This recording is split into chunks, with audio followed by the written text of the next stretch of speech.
Guys, hello guys, welcome back.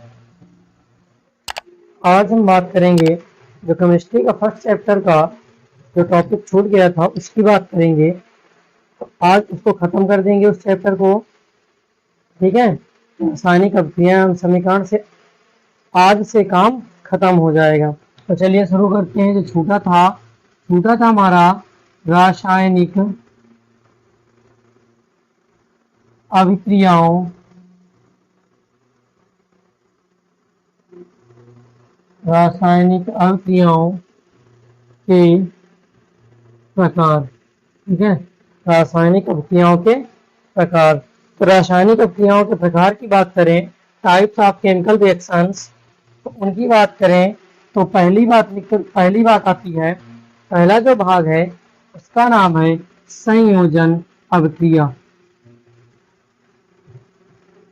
संयोजन अभिक्रिया, संयोजन को योगात्मक भी बोला जाता है।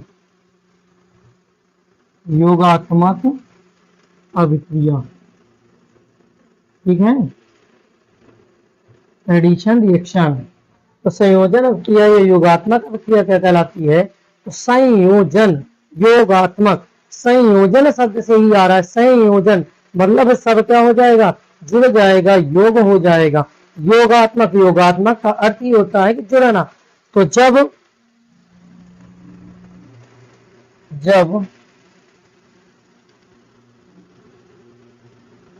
दो या दो से अधिक अभिकारक, जब दो या दो से अधिक अभिकारक मिलकर,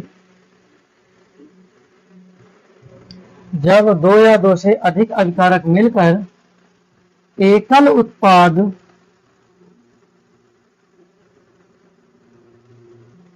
का निर्माण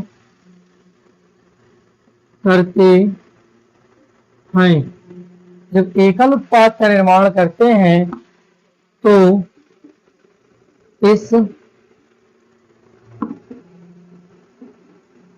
अभिक्रिया को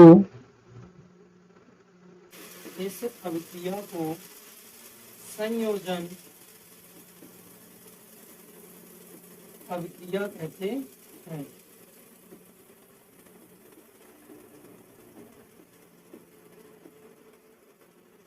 ठीक है, जब दो या दो से अधिक पदार्थ या अभिकारक एक साथ मिल जाते हैं और उनसे एकल उत्पाद का निर्माण होता है, उसे हम क्या बोलते हैं? संयोजन अभिक्रिया। चाहे दो पदार्थ हो या तीन पदार्थ हो, लेकिन मिल करके केवल एक ही पदार्थ का निर्माण हो, क्या कहलाएगा? संयोजन अभिक्रिया। आइए देख लेते हैं। जैसे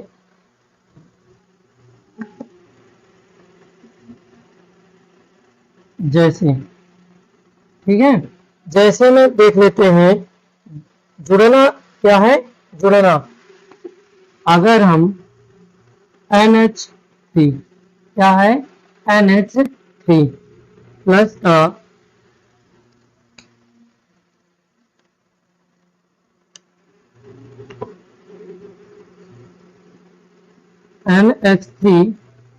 NH3 के साथ हम अगर HCl की क्रिया कराते हैं तो क्या बन जाएगा? NH4Cl। क्या बन जाएगा? NH4Cl। अगर NH3 क्या है? अमोनिया। क्या है? अमोनिया।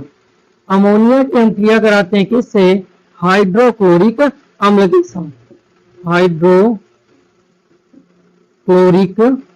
अम्ल, हाइड्रोक्लोरिक अम्ल के साथ जब क्रिया कराते हैं तो बनता है अमोनियम क्लोराइड। क्या बनता है? Ammonium chloride. यहाँ पे देख सकते हैं कि कितने अभिकारक हैं? दो अभिकारक हैं। अभिक्रिया करने वाले कारक तो कितने हैं? दो हैं। दो अभिकारक मिलकर के एकल उत्पाद का निर्माण करते हैं। तो जब दो अभिकारक मिलकर के एकल उत्पाद का निर्माण करते हैं, इस अभिक्रिया को क्या बोलते हैं? संयोजन अभिक्रिया। और भी देख लेते हैं। H2 प्लस का O2 दोनों मिलकर किसका निर्माण करते हैं? H2O का। किसका निर्माण करते हैं? H2O का। ठीक है, यहां पे देख लेंगे hydrogen, hydrogen gas, hydrogen gas, oxygen gas, hydrogen gas और ऑक्सीजन गैस मिलकर के किसका निर्माण करते हैं? जल का। किसका निर्माण करते हैं? जल का। ठीक है, इसका निर्माण करते हैं जल का। यहां पर भी दो पदार्थ थे जो आपस में मिलकर के किसका निर्माण किए? एकल उत्पाद का निर्माण किया। किसका निर्माण किया? एकल उत्पाद का निर्माण किया। तो क्लियर है बात? चलिए आगे देखते हैं। तो संयोजन का मतलब क्या है? जुड़ना। संयोजन का मतलब क्या है? जुड़ना। जब चाहे जितने पदार्थ हो लेकिन मिल करके जो उत्पाद का निर्माण हो केवल एक हो तो उसे हम क्या बोलेंगे? संयोजन अभिक्रिया। क्लियर है? चलिए आगे चलते हैं। अगली अभिक्रिया है, आपको लिखना हो तो लिख सकते हैं।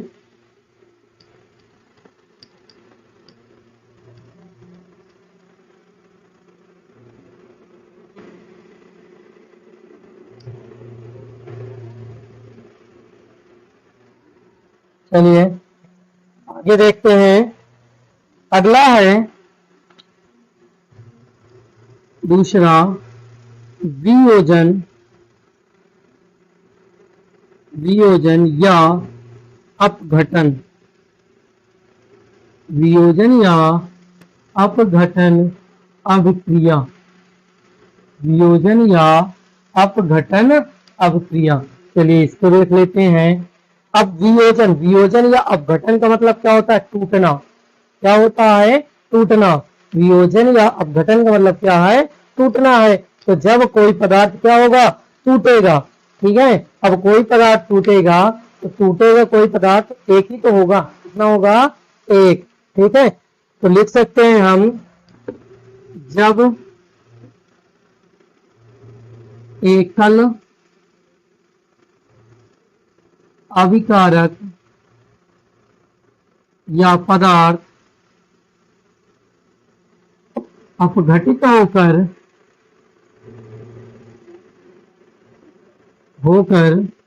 अपघटित होकर दो या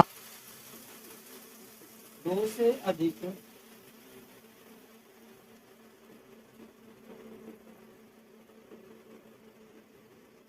दो से अधिक उत्पाद का निर्माण करते हैं तो इसे वियोजन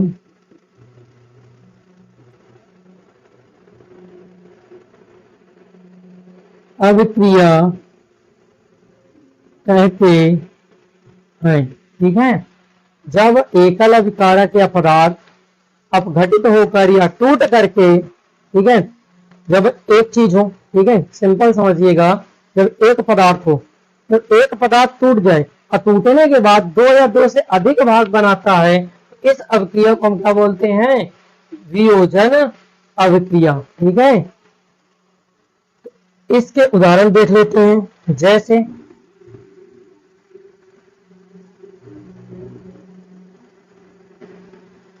जैसे जैसे क्या है इसका?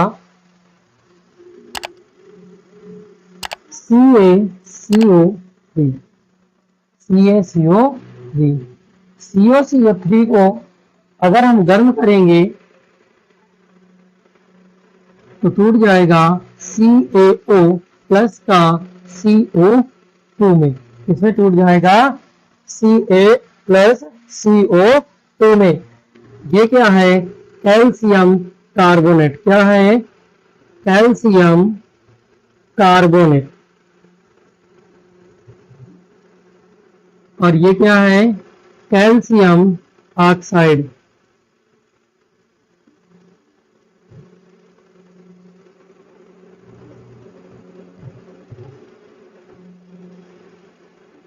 कैल्शियम ऑक्साइड और कार्बन डाइऑक्साइड।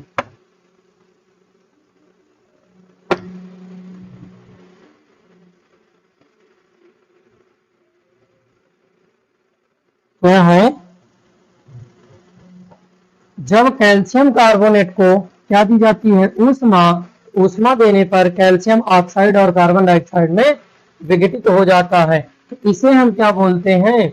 इस प्रकार की अभिक्रियाओं को हम बोलते हैं वियोजन अभिक्रिया। क्या बोलते हैं? वियोजन अभिक्रिया। ठीक है, जिन्हें ऊष्मा देने पर हम क्या कर सकते हैं? तोड़ सकते हैं। अब वियोजन अभिक्रिया कितने प्रकार की होती हैं? तो वियोजन अभिक्रियाएं तीन से घटित हो सकते हैं। कितने प्रकार से? तीन प्रकार से घटित हो सकती हैं। तो पहला है ऊष्मा द्वारा। इसके द्वारा ऊष्मीय अपघटन। क्या बोल देंगे? ऊष्मीय अपघटन। ठीक है, ऊष्मीय अपघटन। ऊष्मीय अपघटन अर्थात जब कोई एकल उत्पाद किसकी सहायता से टूटेगा? ऊष्मा की सहायता से टूटेगा। किसकी सहायता से? ऊष्मा की सहायता से टूटेगा। तो हम उसे क्या बोलेंगे? ऊष्मीय अपघटन बोलेंगे। ठीक है, जब एकल पदार्थ ऊष्मा के द्वारा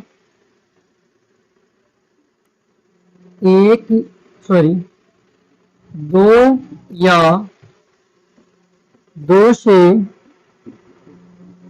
अधिक भागों में विघटित हो। ठीक है, तो किसकी सहायता से? ऊष्मा के द्वारा। ठीक है, ऊष्मा की सहायता से हम प्रकाश दे दें तो जो पदार्थ है वो क्या हो जाए? टूट जाएगा। क्या हो जाएगा? टूट जाएगा। और टूट करके किसका? दो या दो से अधिक उत्पादों का निर्माण करेगा। ठीक है, उसे हम क्या बोलेंगे? उसे हम बोलेंगे ऊष्मीय अपघटन। किसकी सहायता से टूटे? ऊष्मा की सहायता से। किसकी सहायता से?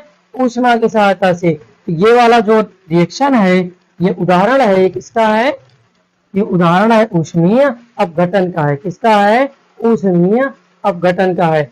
चलिए अगला देख लेते हैं। अगला है सेकंड नंबर,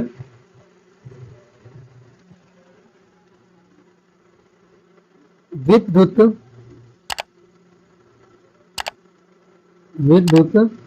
अपघटन है। विद्युत अपघटन। ठीक है, अब विद्युत अपघटन में क्या है? अब कौन सहायता करेगा? तो अब सहायता करेगी विद्युत धारा। कौन सहायता करेगा? विद्युत धारा सहयोग करेगी। ठीक है, जब एकल पदार्थ या अभिकारक विद्युत द्वारा दो या दो से अधिक भागों में विघटित हो जाता है।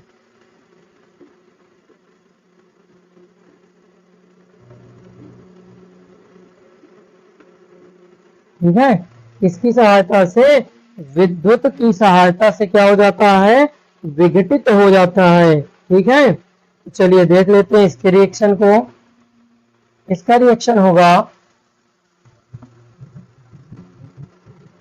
H2O। सिंपल सा H2O। जब H2O में विद्युत धारा प्रवाहित की जाएगी, किसे प्रवाहित की जाएगी? H2O में विद्युत धारा प्रवाहित की जाएगी तो हाइड्रोजन गैस अलग होकर जाएगी और ऑक्सीजन गैस अलग हो जाएगी। ठीक है, हाइड्रोजन अलग हो जाएगी और ऑक्सीजन अलग हो जाएगी। इसके अलावा अगर हम NaCl इसमें विद्युत धारा का प्रवाह करते हैं तो सोडियम आयन अलग हो जाएंगे और क्लोरीन आयन अलग हो जाएंगे। ठीक है, तो ये हो गई विद्युत अपघटन। जब विद्युत धारा की सहायता से एक पदार्थ दो या दो से अधिक भागों में टूट जाता है तो उसे हम बोलते हैं विद्युत अपघटन। क्या बोलते हैं? विद्युत अपघटन। चलिए इसके तीसरे पार्ट के बारे में देख लेते हैं। तीसरा भाग क्या है? तीसरा भाग है प्रकाशीय अपघटन।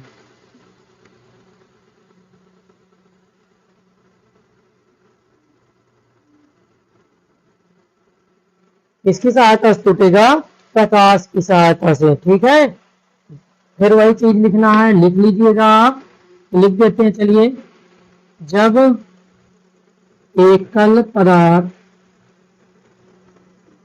सूर्य के प्रकाश के द्वारा दो या दो से अधिक दो या दो से अधिक भागों में विघटित हो जाता है। ठीक है, कैसे टूटेगा?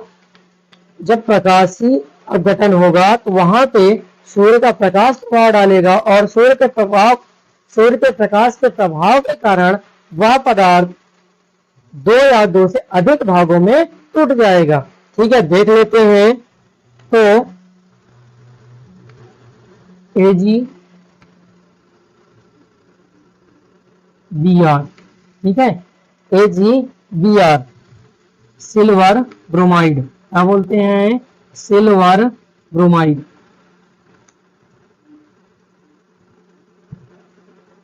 सिल्वर ब्रोमाइड, जब सिल्वर ब्रोमाइड में सूर्य का प्रकाश डाला जाता है तो silver bromide Ag plus Br2, ठीक है, में विघटित हो जाता है। ठीक है, सिल्वर ब्रोमाइड सिल्वर और ब्रोमीन, सिल्वर और ब्रोमीन गैस में विघटित हो जाता है। अगर इस पर सूर्य का प्रकाश पड़ेगा, क्या पड़ेगा? सूर्य का प्रकाश, सूर्य के प्रकाश में जो AgBr है वो क्या हो जाएगा? टूट जाएगा, सिल्वर अलग हो जाएगा और ब्रोमीन अलग हो जाएगा। ठीक है, सिल्वर ब्रोमाइड में। एक उदाहरण और देख लीजिएगा इसका, कहां पे देखेंगे? यहां पे देख लीजिएगा, यहां पे जगह है। अगर हम AgCl को प्रकाश, सूर्य के प्रकाश में रखें,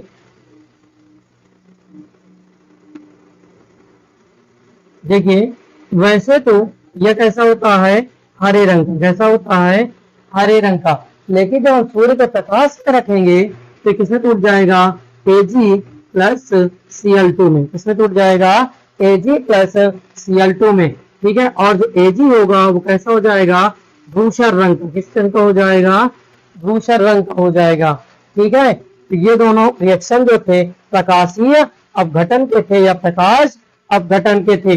ठीक है, वियोजन अपक्रिया क्या है? जब एकल पदार्थ दो या दो से अधिक उत्पादों का निर्माण करता है तो वियोजन अपक्रिया कहलाती है।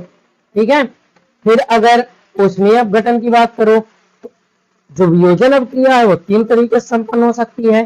कौन से तरीके हैं? ऊष्मीय, विद्युत या प्रकाशीय। तीन कारक कार्य कर सकते हैं। तो पहला कारक क्या था? ऊष्मीय, दूसरा कारक विद्युत, तीसरा प्रकाशीय। ऊष्मीय क्या करता है? मतलब ऊष्मा की सहायता से एकल उत्पाद क्या हो, सॉरी एकल अभिकारक क्या होगा? दो या दो से अधिक उत्पादों में टूट जाएगा। सेम प्रोसेस विद्युत में होगी, इसमें सहायता कौन करेगा? विद्युत धारा प्रवाहित की जाएगी। तीसरे में क्या होगा? सूर्य का प्रकाश कार्य करेगा। ठीक है, इस प्रकार से वियोजन अपक्रिया हो गई। आपको अगर लिखना हो तो स्क्रीनशॉट लेके लिख सकते हैं। और एक बात, चैनल को आप सब सब्सक्राइब करते रहिए तथा अपने दोस्तों को शेयर करते रहिए, जिससे कि हमें मोटिवेशन मिले और हम और भी अच्छे तरीके से वीडियो को बना पाए। ठीक है, क्योंकि आपका सपोर्ट नहीं मिलता है थोड़ा अच्छा नहीं लगता है, तो कृपया सपोर्ट बनाए रखें। अगली अभिक्रिया है विस्थापन। कौन सी है? विस्थापन अभिक्रिया।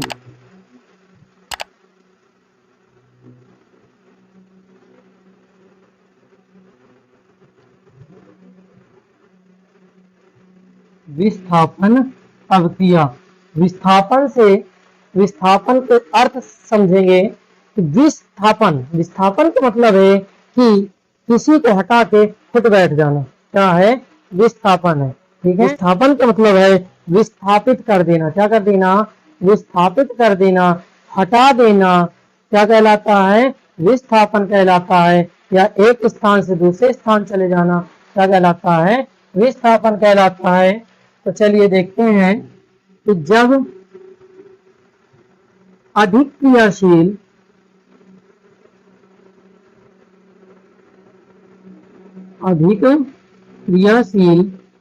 पदार्थ कम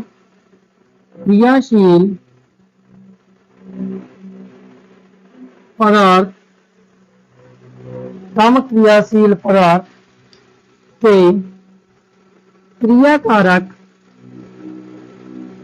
क्रियाकारक या यौगिक या आयन को हटाकर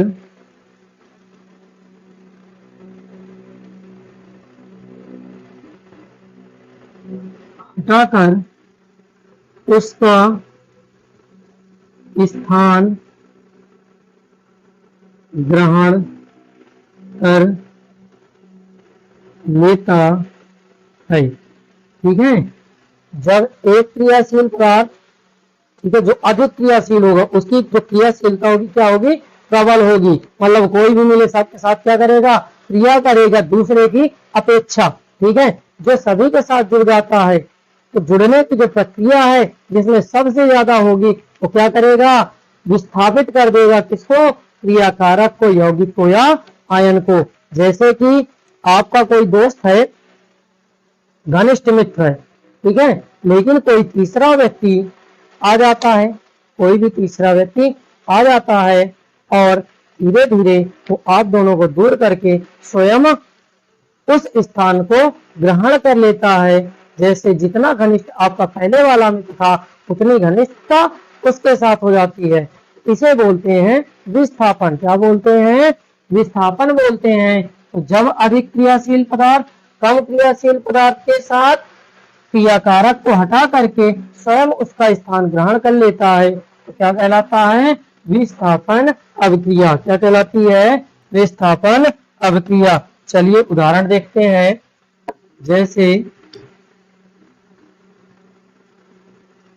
जैसे में क्या है,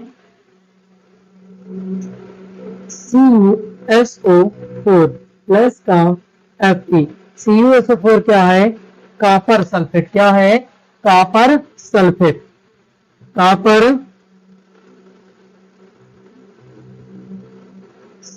क्या है, कॉपर सल्फेट। कॉपर सल्फेट किसके साथ क्रिया कर रहा है, आयरन के साथ। किसके साथ कर रहा है, आयरन के साथ। ठीक है, लोहे के साथ, फेरस के साथ।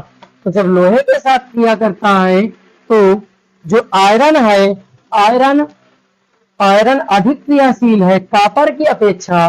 ठीक है, आयरन जो है अधिक क्रियाशील है कॉपर की अपेक्षा, इसलिए जो आयरन है कॉपर को क्या कर देगा, विस्थापित कर देगा। क्या कर देगा, विस्थापित कर देगा। हमारा उत्पाद क्या बनेगा, FeSO4 प्लस का Cu। क्या बनेगा, FeSO4 प्लस का Cu बनेगा। क्या बनेगा, Cu। ठीक है, इस प्रकार से ये क्या हुआ, फेरस सल्फेट। क्या बना, फेरस सल्फेट और कॉपर। तो यहाँ पे देख सकते हैं कि जो आयरन था, आयरन ने क्या किया, कॉपर को विस्थापित कर दिया। क्यों, जो कॉपर है, कॉपर आयरन से कम क्रियाशील है। ठीक है, मतलब जिसके पास ज्यादा ताकत होगी वो क्या करेगा, दूसरे को हटा के स्वयं उसके स्थान ग्रहण कर लेगा। तो यहाँ पे ताकत वाली बात है। तो किसके पास ताकत ज्यादा थी, आयरन के पास। लोहा वैसे ताकतवर होता है, तो लोहे के पास जो ताकत थी, लोहे ने अपने ताकत के द्वारा कॉपर को क्या किया, हटा दिया। क्या किया, हटा दिया। और कॉपर को हटा करके स्वयं उसका स्थान ग्रहण कर लिया। जैसे कि ताकत होती है तो सब लोग ताकत के साथ चलते हैं। ठीक है, ताकत खत्म, लोग खत्म। यहाँ पे कॉपर की ताकत खत्म हो गई, कॉपर की ताकत खत्म हो गई और ताकत किसकी ज्यादा थी? एफी की थी। एफी ने क्या किया? सबको अपने साथ ले लिया। यहाँ पे सब कौन है? सल्फेट है। कौन है? सल्फेट है। इस प्रकार से ये कौन सी अभिक्रिया हुई? विस्थापन अभिक्रिया हुई। कौन सी हुई? विस्थापन अभिक्रिया। ठीक है, इसे हम क्या बोलेंगे? विस्थापन अभिक्रिया बोलेंगे। क्या बोलेंगे? विस्थापन अभिक्रिया बोलेंगे। कोई दिक्कत नहीं है। चलिए आगे देखते हैं। ZnSO4 प्लस Ca, ये क्या है? Zinc sulphate. क्या है? Zinc sulphate. यहाँ पे डाल दीजिए पोटेशियम। ठीक है, पोटेशियम के साथ हम कराते हैं। किसके साथ कराते हैं? पोटेशियम के साथ। ठीक है, इसके साथ कराते हैं पोटेशियम के साथ। तो जब पोटेशियम के साथ होगी तो यहाँ पे पोटेशियम क्या हो गया? ताकतवर हो गया। तो पोटेशियम ताकतवर हो गया तो जिंक को क्या कर देगा? हटा देगा। कहेगा तुम हटो, और कौन आएगा? मैं आऊंगा। सल्फेट के साथ कौन रहेगा? मैं रहूंगा। कौन रहेगा? मैं रहूंगा। और क्या बनाएगा? K2SO4 बना लेगा। क्या बनाएगा? K2SO4 प्लस का Zn। मतलब जिंक क्या हो जाएगा? विस्थापित हो जाएगा। यहाँ पे क्या बन जाएगा? पोटेशियम। क्या बन जाएगा? पोटेशियम सल्फेट बन जाएगा। क्या बनेगा प्यारे बच्चों? पोटेशियम सल्फेट बनेगा। ठीक है, और जिंक क्या हो जाएगा? जिंक को मार के भगा दिया जाएगा। किसके द्वारा मारा जाएगा? पोटेशियम के द्वारा मारा जाएगा। किसके द्वारा? पोटेशियम के द्वारा। पोटेशियम खाएगा लठ, 4 लठ मारेगा जिंक को, और जिंक को कहेगा तू हट, और सल्फेट के साथ कौन रहेगा? मैं रहूंगा। ठीक है, इसे हम क्या बोलते हैं? विस्थापन। क्या बोलते हैं? विस्थापन। अभी ये समीकरण संतुलित नहीं है। ठीक है, संतुलित तो कर लेते हैं। संतुलित करना हमने आपको बताया भी है, बताया है। आप पिछली वीडियो देख सकते हैं लेक्चर नंबर 2 में। ठीक है, कोई दिक्कत नहीं होगी। बहुत छोटी छोटी बातें हैं, बस थोड़ा सा सीखिएगा, सारा कुछ आ जाएगा। तो जुड़े रहिए लगातार, हम आपको एकदम ट्रेंड कर देंगे। ठीक है, क्या करेंगे? ट्रेंड कर देंगे। ठीक है, आपके जो नंबर हैं वो तो कटेंगे ही नहीं। जो बोर्ड के नंबर मिलेंगे वो कहीं नहीं जाएंगे, सब किसके पास आएंगे? आपके पास आएंगे। तो चलिए इसका काम खत्म करते हैं। ये क्या हो गई? विस्थापन अभिक्रिया। कौन सी हो गई? विस्थापन। अब आगे की बात करते हैं। अगला क्या है? द्विविस्थापन। क्या है? द्विविस्थापन। इसी में हम लिख देते हैं द्वि। क्या लिख देते हैं? द्वि। द्विविस्थापन हो गई। क्या हो गई? द्विविस्थापन अभिक्रिया। अब द्विविस्थापन अभिक्रिया की बात करते हैं कि द्विविस्थापन अभिक्रिया, द्वि का मतलब 2, मतलब कितना विस्थापन होगा? 2 में होगा। कितने में होगा? 2 में होगा। ठीक है, अब क्या होगी? जो अभिकारक होंगे, अब ठीक है, जो अभिकारक होंगे वो क्या करेंगे? आपस में अदला बदली कर लेंगे। क्या करेंगे? अदला बदली कर लेंगे। चलिए देखते हैं। जब पहले परिभाषा देख लेते हैं। जब क्रियाशील पदार्थ, जब क्रियाशील पदार्थ में आयनों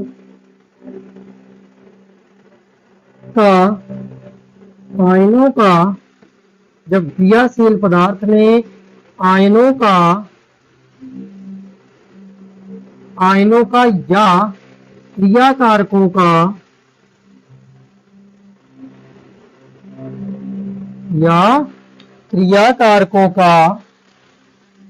आदान प्रदान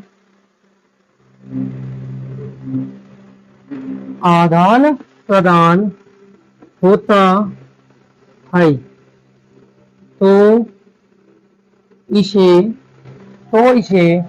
द्विविस्थापन अभिक्रिया कहते हैं। तो इसे द्विविस्थापन, क्या बोलते हैं? द्विविस्थापन अभिक्रिया, क्या कहते हैं? द्विविस्थापन अभिक्रिया कहते हैं। ठीक है, क्या कहते हैं?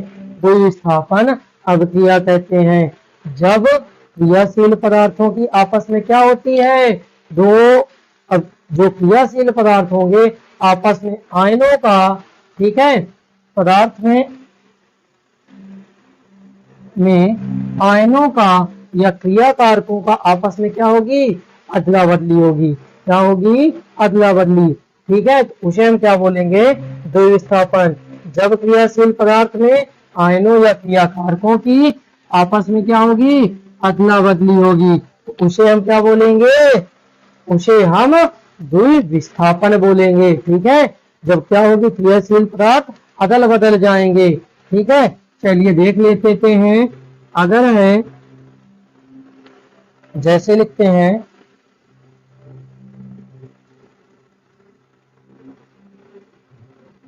Na2SO4 प्लस BaCl2, क्या है? BaCl2। Na2SO4 क्या होता है? सोडियम सल्फेट बोलते हैं। क्या बोलते हैं? Sodium sulphate. क्या बोलते हैं? सोडियम सल्फेट बोलते हैं। क्लियर है?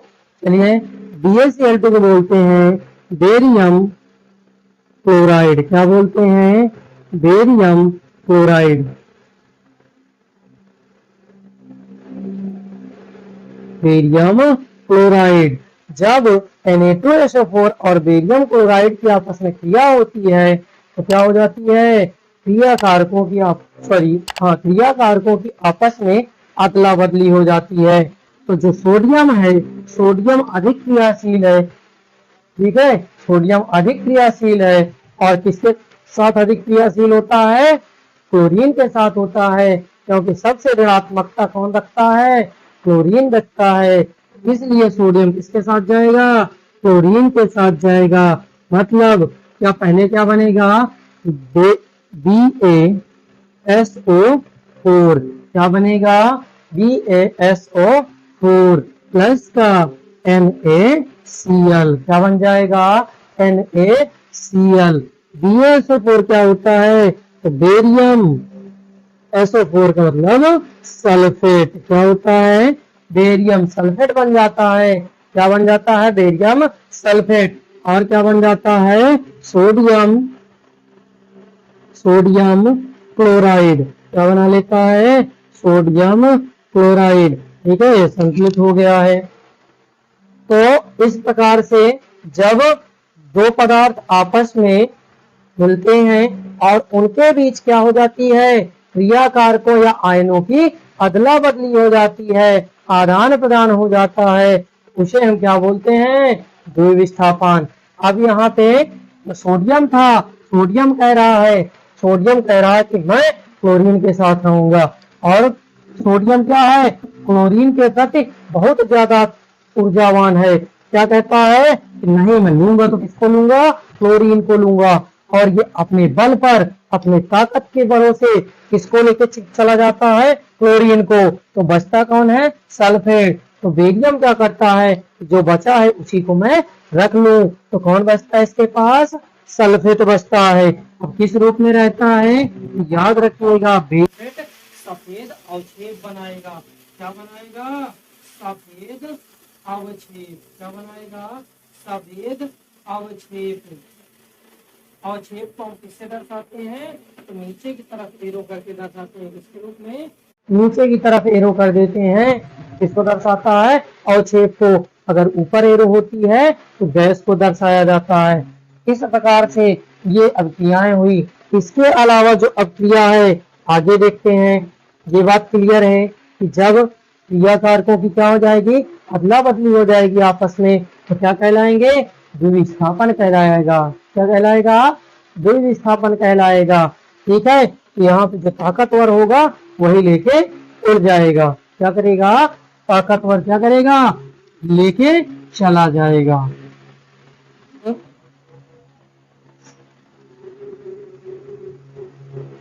ऑक्सीकरण क्या है?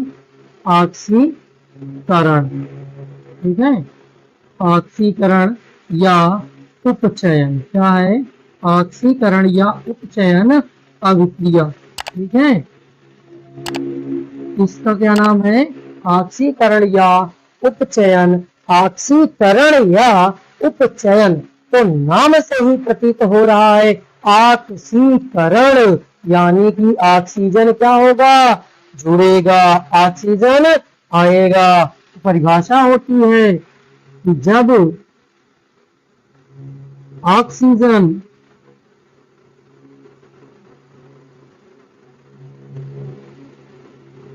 का योग, जब ऑक्सीजन का योग तथा हाइड्रोजन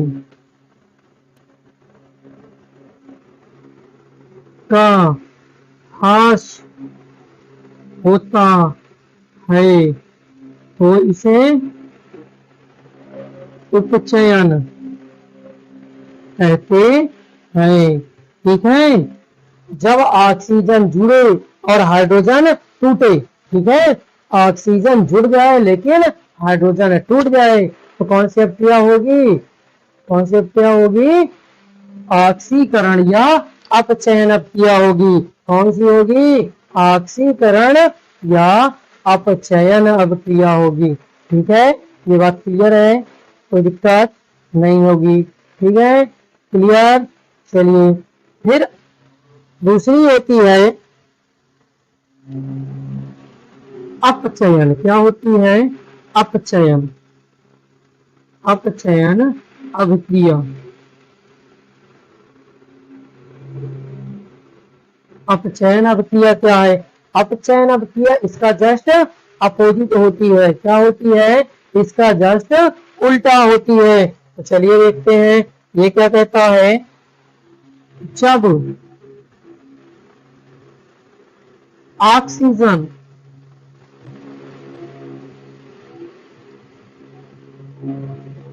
का ह्रास तथा हाइड्रोजन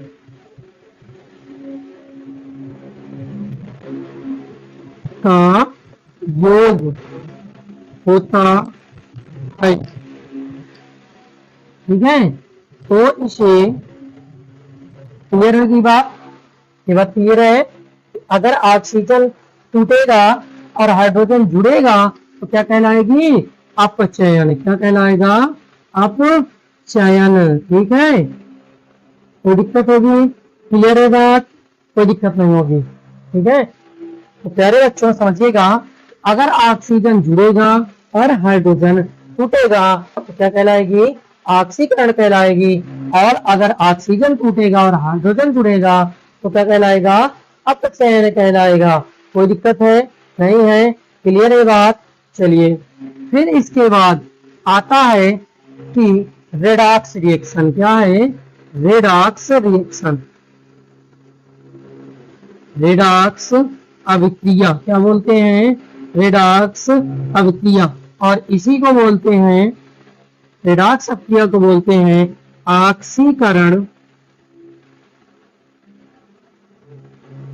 अपचयन,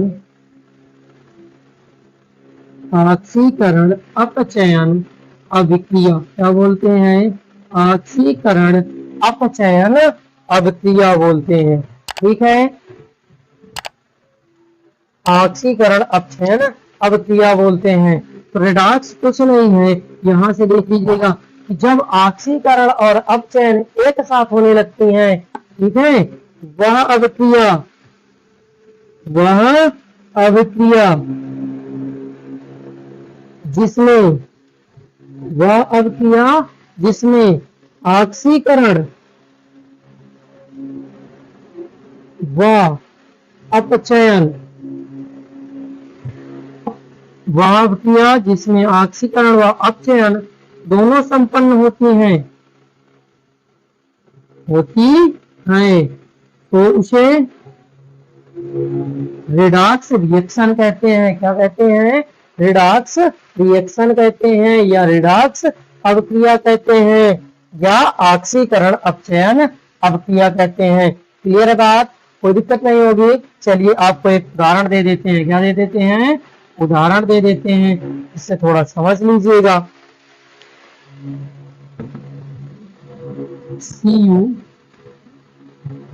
प्लस का H2O, CuO प्लस का H2, ठीक है। क्या बन रहा है? Cu प्लस का H2O और बना रहा है CuO प्लस का H2 बना रहा है, ठीक है। तो यहाँ पे देखिएगा दो मत बन रहे हैं, एक ये वाला, दूसरा ये वाला, ठीक है। कितने मत बन रहे हैं? दो मत बन रहे हैं। तो इसमें हम देख रहे हैं कॉपर में क्या हुआ है, ऑक्सीजन का योग हुआ है। क्या हुआ है? ऑक्सीजन का योग हुआ है। तो यहाँ पे क्या संपन्न हो रही है? ऑक्सीकरण हो रहा है। क्या हो रहा है? ऑक्सीकरण हो रहा है। ऑक्सीजन का योग क्या कहलाता है? ऑक्सीकरण। और यहाँ पे क्या हो रहा है? ऑक्सीजन का ह्रास हो रहा है। क्या हो रहा है? ऑक्सीजन का ह्रास। ये क्या है? अपचयन। क्या है? अपचयन।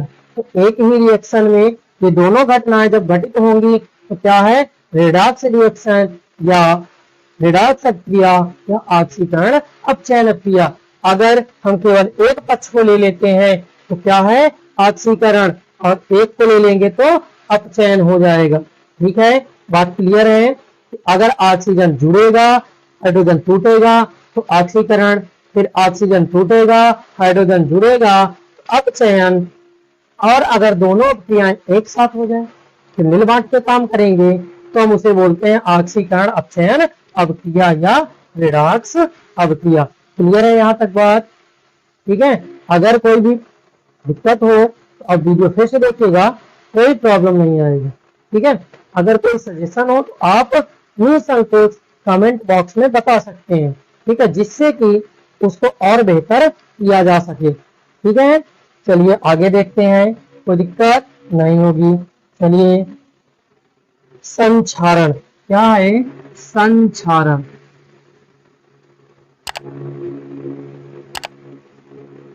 क्या है? संक्षारण है। ठीक है, संक्षारण क्या होता है? तो जब कोई धातु, सिंपल सुनिएगा, लिखने की कोई जरूरत नहीं है, सुनिएगा कि अगर कोई धातु होती है जो वायु या नमी के संपर्क में आकर के उसके ऊपर एक लेयर का निर्माण होता है, फिर धीरे धीरे संचरित होने लगती है, उसे हम क्या बोलते हैं? संक्षारण। मतलब कोई धातु हो, उसकी जो ऊपरी परत हो वायु और नमी के कारण क्या होने लगे? टूटने लगे। इस प्रक्रिया को हम क्या बोलते हैं? संक्षारण। क्या बोलते हैं? संक्षारण या क्षरण। अब संक्षारण को कैसे बचाया जा सकता है? तो संक्षारण को बचाने के उपाय हैं कि संक्षारण क्या है? धातुओं का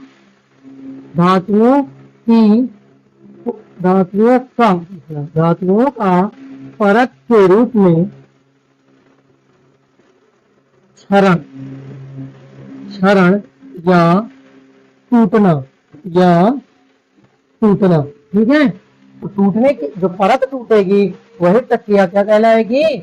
संक्षारण कहलाएगी। क्या कहलाएगी? संक्षारण कहलाएगी। कोई दिक्कत नहीं। चलिए आगे देखते हैं, तो इसका उपाय क्या है? उपाय है ग्रीस लगाकर। क्या लगाकर? ग्रीस लगाकर। अगर हम ग्रीस लगा देते हैं तो ग्रीस क्या करती है? ऑक्सीजन तथा नमी को प्रवेश नहीं करने देती। जब ऑक्सीजन और नमी प्रवेश नहीं करती वहां पे ऑक्सीकरण नहीं होता है। जब ऑक्सीकरण नहीं होगा तो धातु का क्षरण भी नहीं होगा। दूसरा है पेंट करके। क्या करके? पेंट करके। अगर हम पेंट कर देते हैं तो पेंट करने के बाद जो ऊपर होती है वो किसकी लेयर बन जाती है? पेंट की लेयर बन जाती है। किसकी लेयर बन जाती है? पेंट की लेयर बन जाती है। जब पेंट की लेयर बन जाती है तो ऑक्सीकरण नहीं हो पाता है। ठीक है, नमी और वायु प्रवेश नहीं कर पाती हैं। फिर और क्या कर सकते हैं? कोडिंग करके, धातु की परत चढ़ाकर। धातु की परत चढ़ाकर क्या कर दें? कोडिंग कर दें। अगर हम किसी धातु की परत चढ़ा देते हैं, जैसे कि लोहा है, लोहे के ऊपर हमने किसी धातु की जिंक वगैरह की परत चढ़ा दी तो उससे भी संक्षारण नहीं होता है। ठीक है, क्लियर है बात। अगर हम क्या कर देते हैं, धातु की परत चढ़ा देते हैं तो भी ऑक्सीकरण नहीं होगा। विद्युत लेपन करके, क्या करके, विद्युत लेपन करके, विद्युत लेपन की सहायता से हम क्या करेंगे, कोडिंग करते हैं। क्या करते हैं, कोडिंग करते हैं, जिससे कि ऑक्सीकरण ना हो। ये तरीके थे, इन तरीकों से हम संक्षारण से बच सकते हैं। और इसके अलावा एक है विकृत गंधिता। क्या है, विकृत गंधिता। विकृत गंधिता क्या है, विकृत गंधिता कुछ नहीं है, आपने देखा होगा जब पैकेट के सामान आते हैं तो अगर उनमें कोई छेद हो जाता है, ठीक है, छोटा सा छिद्र हो जाता है, तो उसमें का स्वाद परिवर्तित हो जाता है। या जो घर में खाना बनता है, अगर खाना बहुत समय तक रखा रहे तो खट्टापन आ जाता है। क्या आ जाता है, खट्टापन आ जाता है, यानी कि स्वाद बदल जाता है। ठीक है, जब भोज्य पदार्थ